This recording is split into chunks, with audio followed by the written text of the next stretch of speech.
इतनी तपती धूप में जब मैं अपने घर के दरवाजे के पास पहुंचा था तो दरवाज़ा बंद था। बार बार बेल बजाने पर भी कोई ना आया। मुझे बहुत गुस्सा आ रहा था। कुछ ही देर के बाद मेरी माँ ने दरवाज़ा खोला और मैं थका हुआ पसीने से भीगा घर के अंदर गया। मेरी माँ मुझे पानी का गिलास देने लगी और फिर मुझसे कहने लगी कि देखो बेटा, घर का सारा काम मैंने किया है, झाड़ू लगाया है, पोछा लगाया है और बर्तन भी सारे पड़े हुए थे। अब इन हड्डियों में इतना दम तो नहीं है कि मैं घर बार संभाल लूं। तुम अपनी पत्नी को जाकर देखो, आखिर वो करती क्या है। मैं जब अपने कमरे में गया तो मैंने देखा कि मेरी पत्नी सुकून से बेड पर सोई हुई थी। मुझे बहुत गुस्सा आया और उसके बगल में मेरी बेटी भी सो रही थी। एक पल को मैं सोचने लगा कि देखो, मैं सारा दिन ऑफिस में मेहनत करता हूँ, अपना सर खपाता हूँ और बॉस की चिड़कियाँ भी सुनता हूँ और इसके बाद 2 स्टॉप बदल कर घर आता हूँ और रागिनी को देखो कितने सुकून से सो रही है। मैं गुस्से में उसे पुकारने लगा तो वो जाग गई और साथ में सोई हुई मेरी बेटी भी। वो शायद अपनी माँ के पास से उठ जाने से जाग गई थी और रोना शुरू कर चुकी थी। रागिनी जल्दी से उठी और दिशा का फीडर धोकर उसमें दूध डालकर उसे देने लगी तो दिशा चुप हो गई। वो थोड़ी देर के लिए दिशा के पास बैठी और मैं हाथ धोने के लिए बाहर चला गया। मेरी माँ बाहर ही खड़ी थी। वो मुझसे कहने लगी, देख लिया आज तुमने, अपनी आंखों से देख लिया ना कि तुम्हारे जाने के बाद तुम्हारी पत्नी आराम करती रहती है और घर का ज़्यादातर काम मैं खुद करती हूँ। मैं सोचने लगा कि रात को दिशा को सुलाते हुए काफ़ी टाइम हो गया था, लेकिन दिशा फिर भी नहीं सो रही थी और रागिनी दिशा को लेकर दूसरे कमरे में चली गई थी। लेकिन इसके बावजूद काफ़ी टाइम मुझे आवाज़ आती रही। दिशा बिलक बिलक कर रो रही थी और कितने घंटे मैं सो नहीं पाया था। फिर न जाने कब मेरी आंख लगी और कुछ घंटे सोने की वजह से मेरा सर दर्द से फटा जा रहा था। पता नहीं रागिनी कितनी देर नहीं सोई होगी। बहरहाल मैं कमरे की तरफ मुड़ा तो मेरी माँ फिर मुझे पीछे से आवाज़ देने लगी कि अपनी पत्नी को बोलो कि तुम्हारे कुछ चाय पानी का भी पूछे, जब देखो पलंग तोड़ती रहती है, दिशा का बहाना बनाकर रखा हुआ है और खुद तो सो जाती है। मुझे बहुत गुस्सा आया। मैं जब कमरे में गया तो रागिनी फिर सोई हुई थी। मैंने गुस्से से उसे पुकारा और उससे कहा, आखिर तुम घर में करती क्या हो। मेरी इस बात से वो मुझे हैरत से देखने लगी। वो रोने लगी और कहने लगी कि मेरे सर में बहुत तेज दर्द है। मैंने गुस्से से अपनी पत्नी को देखा और कमरे से बाहर चला गया। मैं अपनी माँ के कमरे में गया। आज तो मेरी बड़ी बहन भी आई हुई थी। मुझे देखकर शोर मचाने लगी। वो कहने लगी कि तुम्हें ज़रा भी अपनी माँ का ख्याल नहीं है, अपनी पत्नी का ही ख्याल रखना। मैं तो जब भी आती हूँ तुम्हारी पत्नी को आराम करते हुए देखती हूँ, घर में वो करती ही क्या है। मैं चुपचाप बैठ गया। थोड़ी देर बैठने के बाद मैं किचन में चला गया। जब मैं किचन में गया तो मेरी पत्नी वहाँ पर मौजूद थी। मेरी माँ को लीवर की प्रॉब्लम थी, इसलिए मेरी पत्नी उनके लिए परहेज खाना बना रही थी, जबकि मुझे चटपटे खाने पसंद थे, इसलिए वो मेरे लिए अलग और माँ का परहेजी खाना अलग बनाती थी। कभी कभी वो बिजी हो जाती थी। माँ थोड़ा बहुत अपने लिए खाना बना लेती थी। रात को फिर दिशा के पेट में बहुत दर्द था। वो बहुत ज़्यादा रोने लगी। मैं जब गहरी नींद में सो गया था तो उसके रोने की आवाज़ आई। मैं गुस्से से अपनी पत्नी को देखा और उससे कहा, तुमने तो सारा दिन अपनी नींद पूरी कर ली और मेरी नींद क्यों हराम कर रही हो। इसे लो और दूसरे कमरे में चले जाओ। वो चुपचाप उठी और दूसरे कमरे में चली गई, जबकि मैं सुकून से सो गया। अगले दिन मैं ऑफिस चला गया। वहाँ सारा दिन मैं काफ़ी टेंशन में था। एक तो नींद पूरी नहीं हुई थी। अपने लिए चाय का कप मंगवाया और चाय पीने लगा। बॉस ने भी आज बहुत ज़्यादा काम दे रखा था। मैंने चाय के साथ एक पेन किलर भी ली। सुबह घर से निकलते हुए रागिनी ने लंच भी दिया था। चाय पीने के 1 घंटे बाद मैंने लंच किया और फिर जो ऑफिस का काम बचा हुआ था वो करने लगा। 3 बजे ऑफिस से छुट्टी हो जाती थी, लेकिन मेरा काम अभी तक पूरा नहीं हुआ था क्योंकि आज मेरी तबीयत बहुत ख़राब थी। मुझे बहुत चिड़चिड़ापन महसूस हो रहा था। एक तो दिशा ने भी तंग किया हुआ था और ऊपर से दीदी के 2 बच्चे भी आए हुए थे। बहरहाल 4 बजे तक मैंने अपना काम ख़त्म कर लिया और मेरी उस वक्त भी बस जा चुकी थी। काफ़ी टाइम मैं दूसरी बस का इंतज़ार करता रहा। इसके बाद मेरी बस आई और मैं उसमें बैठ गया। गर्मी भी बहुत थी। मैं घर आया तो रागिनी कमरे में ही मौजूद थी और दिशा को सुलाया हुआ था। मैंने गुस्से से उसे देखा और कहा कि तुम अब जागी हो, लेकिन वो कहने लगी, नहीं नहीं, दिशा की तबीयत बहुत खराब थी, मैंने अभी दवाई देकर इसे सुलाया है, इसके पेट में बहुत दर्द था। वो उठी और मेरे लिए पानी लेकर आई। मैंने उसे चाय बनाने के लिए कहा। वो चाय बनाने के लिए किचन में चली गई तो माँ मेरे कमरे में आई और बैठ गई।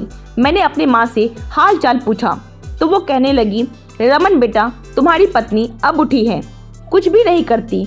मुझे बहुत गुस्सा आया। मैं उठा और किचन में रागिनी पर चिल्लाने लगा। मैंने उससे कहा, तुम दफा हो जाओ, अपने माँ बाप के घर चली जाओ, यहाँ पर तुम करती ही क्या हो। जबकि वो मुझे हक्का बक्का से देखने लगी और परेशान हो गई। कहने लगी, रमन क्या बात है, आप क्यों मुझ पर चिल्ला रहे हैं। जबकि मैं उसे घूरे जा रहा था और मैंने उससे यही कहा था कि आदमी किस लिए शादी करता है, कि पत्नी उसका घर संभाले, उसके बच्चे का ख्याल रखे। और क्या मेरी माँ इस हालत में घर के काम करते हुए अच्छी लगती है। तुम्हें जरा भी ख्याल नहीं है, मेरी माँ की तबीयत भी ठीक नहीं रहती। जबकि रागिनी मुझे परेशानी से देखे जा रही थी। कहने लगी, नहीं रमन, मैं सारा काम खुद करती हूँ। और अब सारा काम करने के बाद मैं कमरे में जाकर आराम कर रही थी। पूरे रात दिशा ने मुझे सोने नहीं दिया, जबकि मैं इसी बात पर अड़ा हुआ था कि नहीं, मैंने खुद कल अपनी आंखों से देख लिया था कि तुम क्या करती हो। जब मैं आया तो तुम कल सो रही थी। रागिनी चुप रही, कुछ न बोली, जबकि मुझे बहुत गुस्सा आ रहा था। मैंने गुस्से से उसे कहा कि दफा हो जाओ, अपने माँ बाप के घर जाओ और जितना मर्जी आराम करो। वो चुप हो गई और जाकर उसने अपने भाई को फोन किया। कुछ ही देर में उसका भाई उसे लेने आ गया था। उसने अपना और दिशा का सामान पैक किया। जब मैंने देखा कि वो दिशा के कपड़े भी रख रही है और उसकी ज़रूरत का सामान भी, तो मुझे और गुस्सा आ गया। मैंने वो सामान उसके बैग से निकलवाया और उसे बहुत डांटा कि तुम्हें जाना है तो जाओ, लेकिन मैं दिशा को तुम्हारे साथ नहीं भेजूंगा। जबकि वो रोए जा रही थी और जिद कर रही थी कि नहीं, दिशा मेरे बगैर नहीं रह सकती, आप कैसे उसे संभालेंगे। मैंने उससे कहा कि तुम बस घर में एक ही तो काम करती हो, तुम्हें बस दिशा को तो ही संभालना होता है, जबकि बाकी के सारे काम माँ करती है, तो दिशा को भी वो रख लेंगी। फिर ऑफिस से वापस आकर मैं खुद दिशा को देख लिया करूंगा, तो तुम्हें उसके लिए परेशान होने की जरूरत नहीं है। उसका भाई बाहरी गाड़ी में बैठा हुआ था, हॉर्न दे रहा था। रागिनी के मायके वाले अच्छे खाते पीते लोग थे, उनके हालात काफी अच्छे थे। हालात तो हमारे भी ठीक थे। मैंने एक बाइक रखी हुई थी और ऑफिस दूर होने की वजह से मैं बस में ही जाता था, और एक तो गर्मी की वजह से मैं बाइक का इस्तेमाल भी बहुत कम करता था। थोड़ा रास्ता भी सुनसान था, इसलिए बस में कुछ सिक्योरिटी फील होती थी। बहरहाल बार बार हॉर्न बजाने के बाद भी रागिनी अपना सामान उठाकर चली गई। जब वो दिशा को उठाने लगी तो मैंने उसे दिशा को छीन लिया और उसे बाहर की तरफ धक्का दे दिया। वो गिरते गिरते बची थी। वो रोते हुए जाकर अपने भाई की गाड़ी में बैठ गई। उसका भाई गाड़ी से बाहर निकला। शायद वो अपनी भांजी को मुझसे लेना चाहता था। मेरी तरफ आने ही वाला था कि रागिनी ने उसे मना कर दिया और कहा, नहीं भाई, आप ना जाएं। और वो चुपचाप गाड़ी में बैठ गया और अपनी बहन को लेकर चला गया। जबकि मैं कमरे में आया, दिशा रो रही थी। मैंने आगे पीछे उसका फीडर देखा तो वो मुझे कहीं भी नहीं मिला। जब मैं किचन में गया तो फीडर वैसे ही सिंक में पड़ा हुआ था। मैंने दिशा को नीचे फर्श पर बैठा दिया। कुर्सी या टेबल पर इसीलिए नहीं बैठाया क्योंकि कहीं वो नीचे न गिर जाए। उसे फर्श पर बैठाकर मैं फीडर धोया, फ्रिज से दूध निकालकर और गर्म किया और दिशा को फीडर में डालकर दिया। फिर मैं उसे कमरे में ले आया। काफ़ी टाइम हो गया था। मैंने सोचा कि अब तो कुछ खाने का भी देखना है। माँ के कमरे में गया और माँ से पूछा कि क्या पकाना है। माँ कहने लगी, क्यों, तुम्हारी पत्नी ने कुछ नहीं पकाया। मैंने कहा, नहीं माँ, वो तो चली गई है, मैंने उसे घर से निकाल दिया है। माँ मुझे हक्का बक्का देखने लगी और कहने लगी, रमन, आज तो मेरी तबीयत भी बहुत ख़राब है। जब मैं अपनी दीदी की तरफ देखा तो वो बेड पर सर लपेटे लेटी हुई थी। मैंने उन्हें कुछ भी कहना ठीक नहीं समझा। यही सोचा कि दीदी घर में सारे काम काज करती रहती है और बच्चे भी संभालती है और घर भी उनका अलग है। यहाँ पर आती है तो कुछ आराम कर लेती है और माँ का मुझे खुद ख्याल था। मैं किचन में चला गया। किचन में आकर मैंने देखा सब्जी बनी हुई थी, यानी कि रागिनी सब्जी बना कर गई थी। जब मैं ऑफिस से आया था तो वो सब्जी बना चुकी थी। फिर इसके बाद मैं किचन में देखा कुछ बर्तन पड़े हुए थे। मैंने सोचा माँ इन्हें कैसे धोएगी, माँ की तो तबीयत भी ठीक नहीं है, इसलिए मैं खुद ही धोना शुरू कर दिया। थोड़े से बर्तन थे, बहुत जल्दी धुल गए। जब मैं उन्हें शेल्फ पर रख रहा था तो मुझे दिशा के रोने की आवाज़ आई। मैं भागता हुआ कमरे की तरफ गया। मैंने देखा कि दिशा अपना फीडर खत्म कर चुकी थी। वो बहुत ज़्यादा रो रही थी। मैं उसके पास गया और उसे उठा लिया। जैसे ही उसे उठाया तो मुझे अपने हाथ पर गीलापन महसूस हुआ। मैंने देखा तो दिशा ने पॉटी की हुई थी।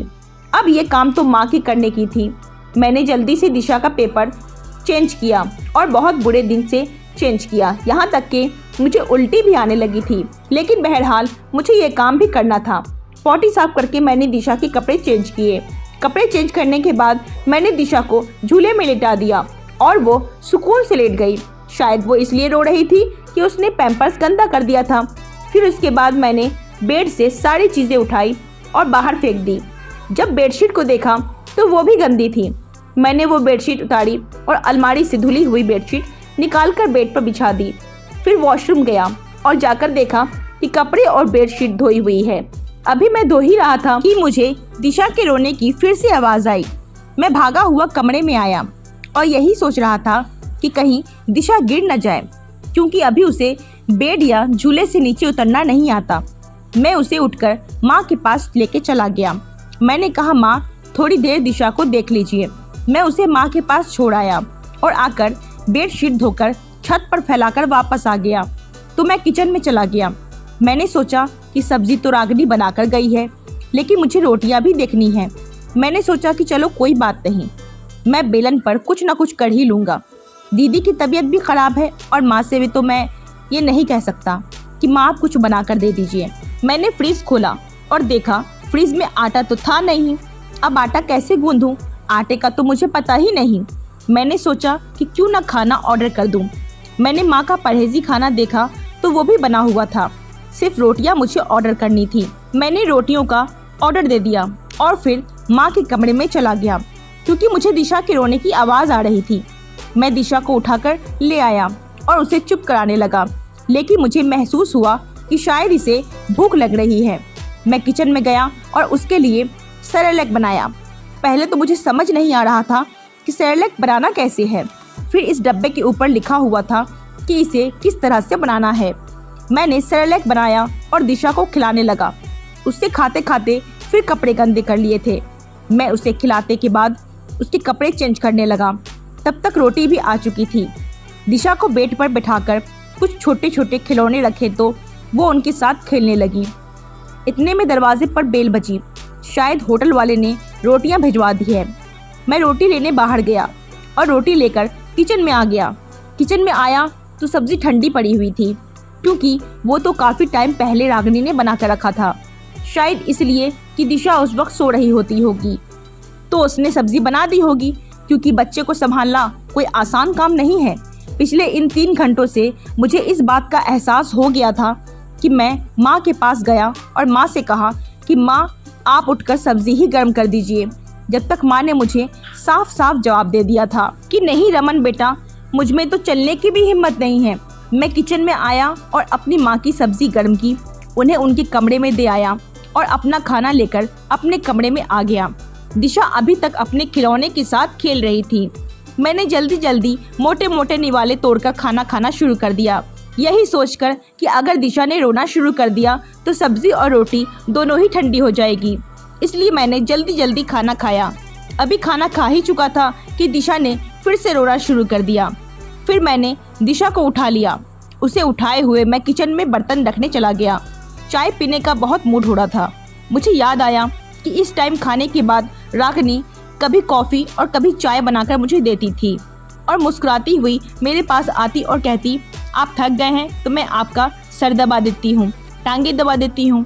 और कभी वो मेरा सर दबाना शुरू कर देती थी और कभी टांगे दबाती थी और मुझे सुकून मिल जाता था। मैं किचन में आया तो चाय तो नहीं बना सकता था, क्योंकि दिशा को उठाया हुआ था। मैं फिर कमरे में वापस आ गया। दिशा को एक खिलौना पकड़ाकर मैं जल्दी जल्दी किचन में गया और उसका फीडर धोकर उसमें दूध डाला और फीडर को ओवन में रख दिया। दूध बस 1 मिनट में ही गर्म हो गया।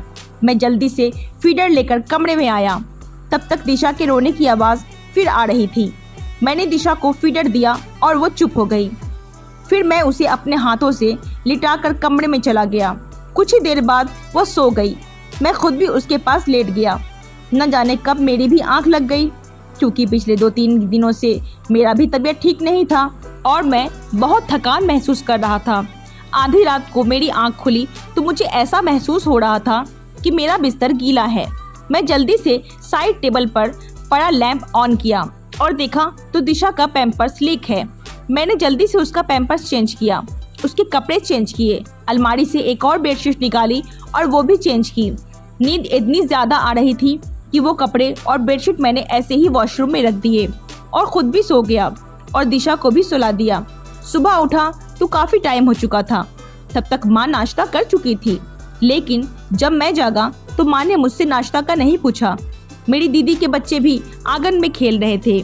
दीदी ने भी मुझसे खाने का नहीं पूछा, जबकि मैं खुद ही किचन में आया और फ्रिज से ब्रेड और बटर निकाला और बगैर गर्म किए जल्दी जल्दी खाना शुरू कर दिया, क्योंकि ना तो मुझे पराठा बनाना आता था और ना ही टाइम था।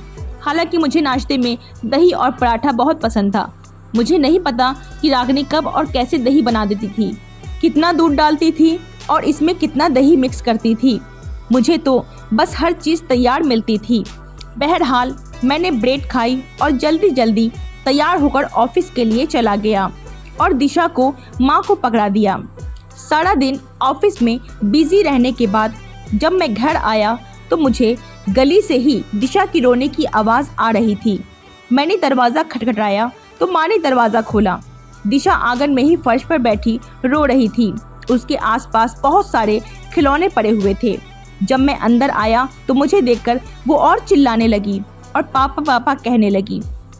कभी पापा और कभी मामा। मैंने जल्दी से उसे उठाया और फिर वही कल वाला हाल। उसके पैम्पर्स से मेरा हाथ गंदा हो गया।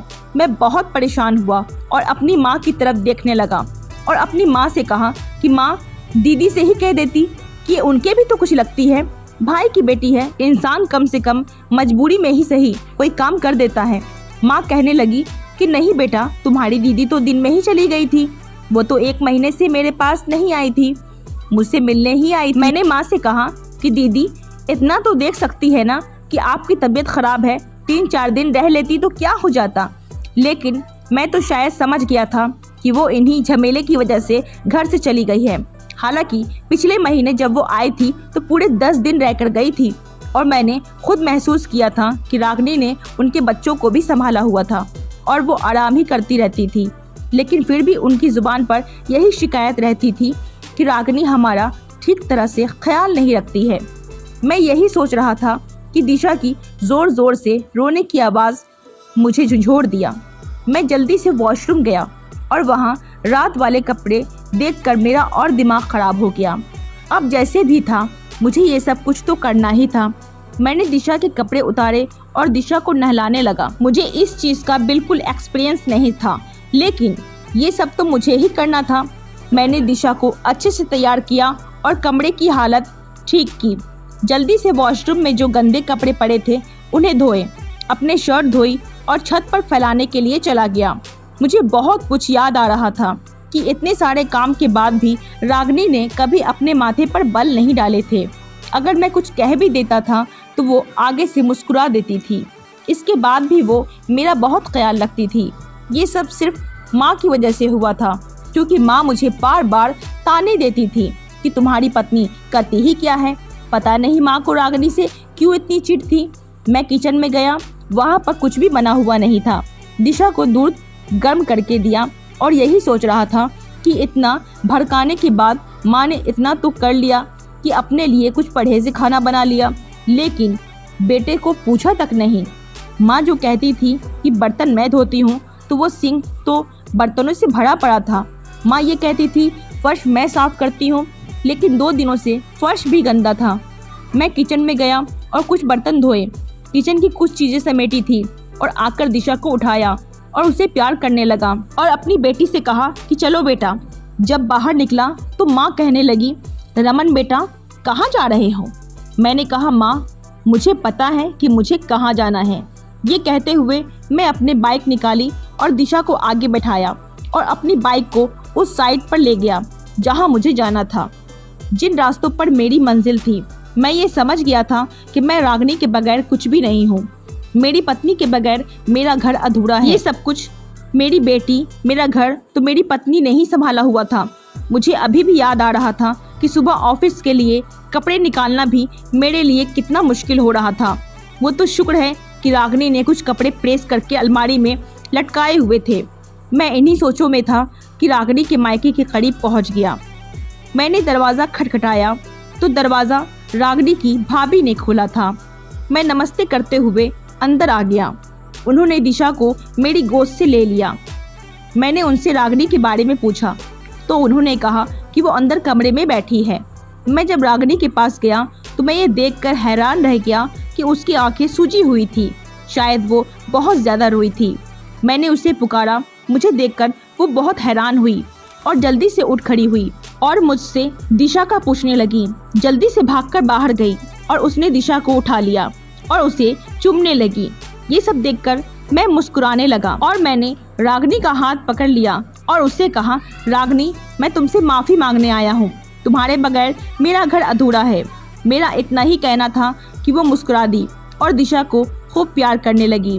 वो एक पत्नी भी थी और वो एक माँ भी थी। वो हंसी खुशी मेरे साथ मेरे घर वापस आ गई। बस इन 2 ही दिनों में मुझे ये एहसास हो चुका था कि पत्नी के बगैर सब कुछ अधूरा है। घर, पति, पत्नी, बच्चे। तो दोस्तों, इस कहानी को लेकर आपकी क्या राय है? कमेंट बॉक्स में ज़रूर बताइए। और अगर कहानी अच्छी लगी हो तो प्लीज़ लाइक करिए और अगर आपने हमारे चैनल को अभी तक सब्सक्राइब नहीं किया है तो ज़रूर कर लीजिए। तो मिलते हैं ऐसे ही मोटिवेशनल कहानी के साथ। तब तक के लिए धन्यवाद।